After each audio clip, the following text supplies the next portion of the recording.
Welcome to Hasina's kitchen. ఈరోజు అలసంద గారెలు ఎలా చేయాలో చూద్దాం. ముందుగా అలసందని రాత్రంతా నానబెట్టాలి. దాంట్లోకి ఉల్లిపాయలు, పచ్చిమిర్చి, అల్లం, కరివేపాకుని కట్ చేసి పెట్టుకోవాలి. మిక్సీలో ఇలా బరగ్గా పట్టుకోవాలి.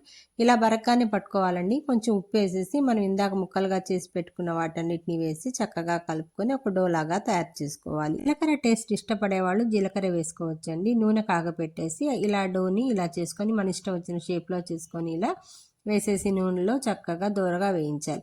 వేయగానే ఎప్పుడైనా సరే మెత్తగా ఉండే పదార్థాలని వెంటనే కదపకూడదండి. కొంచెం వేగిన తర్వాత ఇలా కలుపుకోవాలి. అటు ఇటు కదుపుతూ వేపుకోవాలి. బాండీ వెడల్పును బట్టి మనకి కావాల్సినన్నే వేయాలండి. ఎక్కువ వేసామనుకోండి చిదురైపోతాయి అన్నమాట.